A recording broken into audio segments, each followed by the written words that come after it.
the first question has got to be, most people are not going to be familiar with Queen Margrethe. I wasn't. And as you can No. see, a Norwegian flag in the background. My dad is native Norwegian. I am a proud ancestor of Norway, and all my family on my dad's side is Norwegian. How did you find out about Yeah. Margrethe? And she was Queen of Norway, Denmark, and Sweden in a consortium. Again, not a lot of people familiar with her, I don't think. No. What was the inspiration for making, again, this epic film about Queen Margrethe? I actually knew she existed.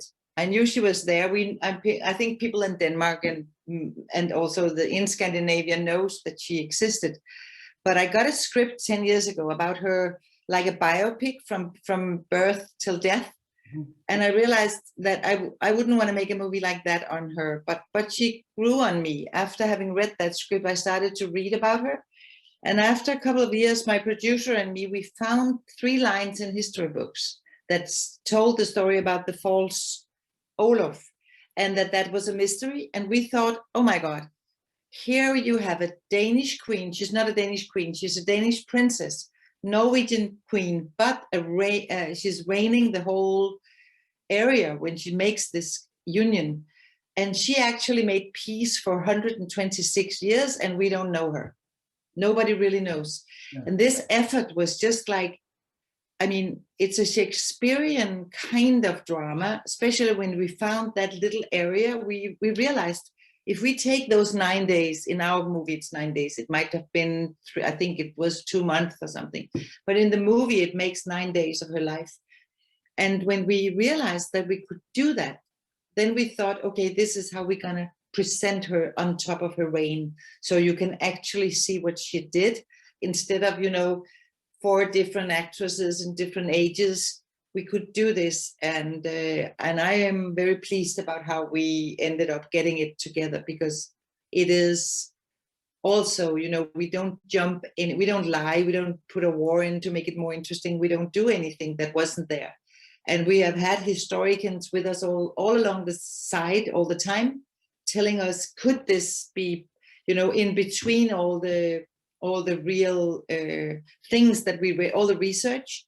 Sometimes we had, to make our own inventions of stuff that's not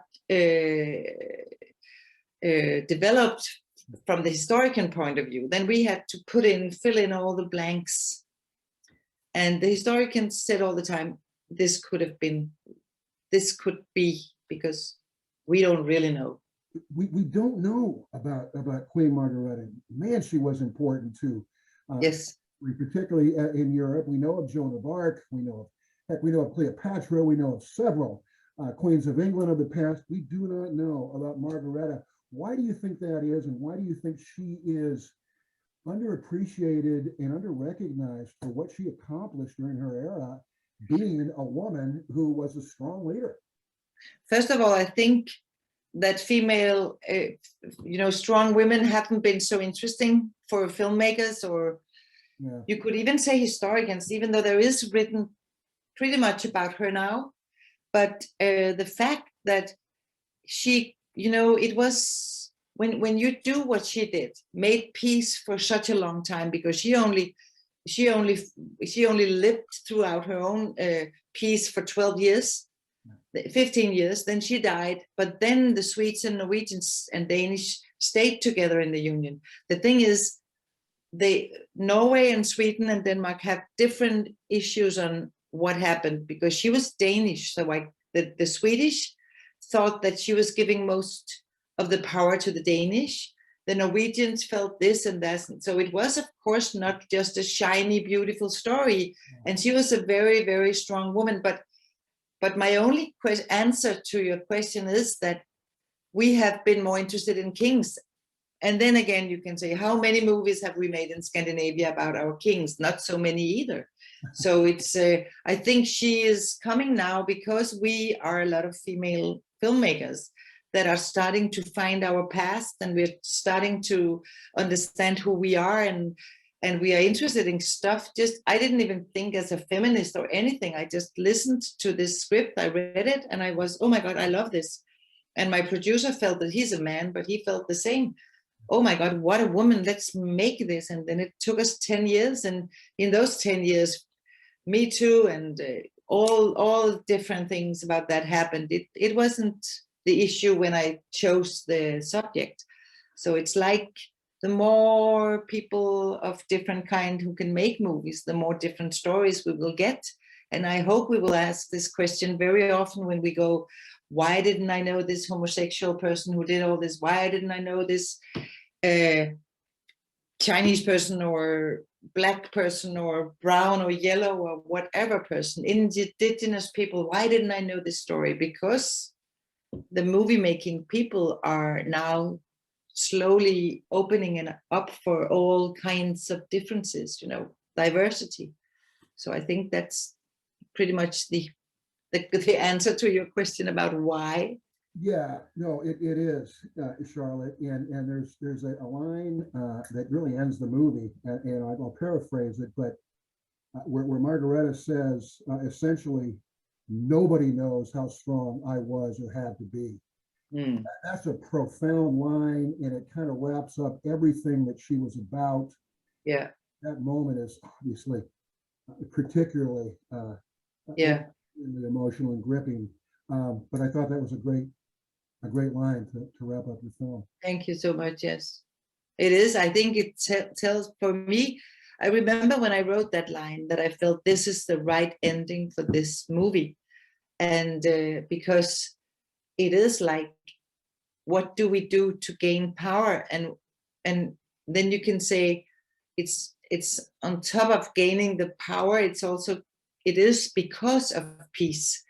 So it's just that the cause is stronger than her emotional life. And I guess that's something a lot of people in power have to have acknowledged. What do we do? And men as women, what do we do with our kids? What do we do with our lives when I have to go this way for my people or whatever it is? Trine Darholm as Queen Margareta. Wow. First of all, this is an accomplished actress. I was not real familiar with her work, but she is brilliant. Yeah. In this role, and this is a tough role to play. She had to have the wide gamut of emotion. She couldn't be the cold, detached, emotionless, monarch throughout this film. And that's not an actress. Can you talk about trying a performance in your film, please? Yeah, I mean, it was like, I cannot even say when or how we agreed on Trine playing the part. It was just like a dynamic. We didn't know each other. We knew, of course, this is a very little country. We knew everything about each other, but we never worked together before. So it was a very slowly and nice way. We started up by Trine reading and us talking a little bit and reading again. And she said, no, I don't think I can do this. I'm afraid of horses. And I said, Trine, go meet a horse. Go talk with a horse for a while. You don't need anything else but being able to sit on it, because somebody else, it's a stunt, all the things that are being done. And then we had a slowly and very fine movement towards the first shooting day. She was involved in the script, came with very, very good notes and thoughts. And then when what I really liked, because it wasn't easy in the beginning for Trine just to sit on a chair doing nothing. She said, I can do so much. I'm a big actress. Don't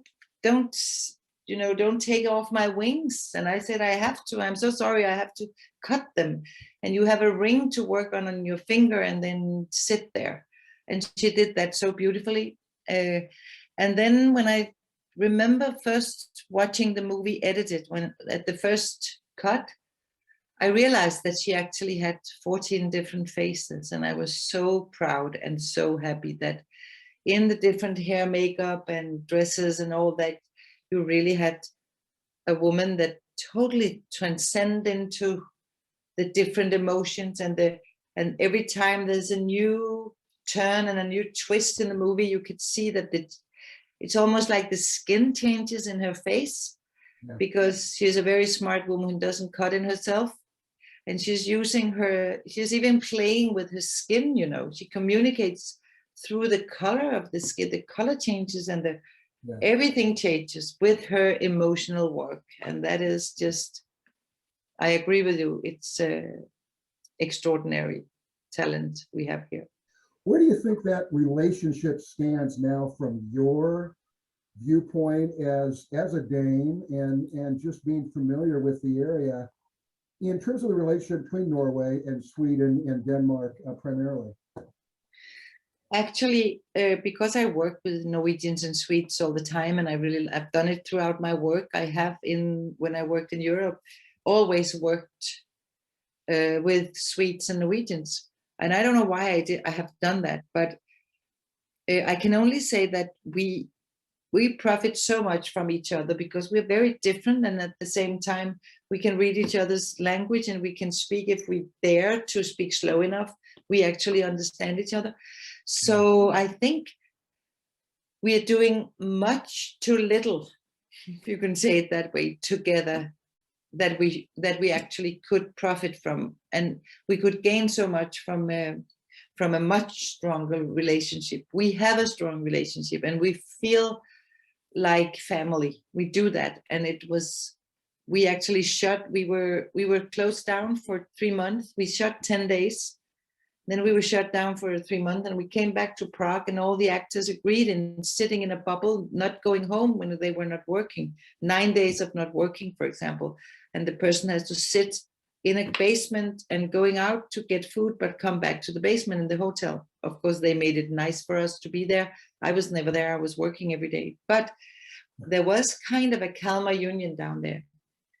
And that was for all the actors. And there were many actors, as you can see, a big experience, and a very lovely reminder for all of them that we belong to each other. So I think it was a very, very strong feeling. So if you could adapt that to the rest of the countries, I think we could profit from being much more together. Make a union would be my preference.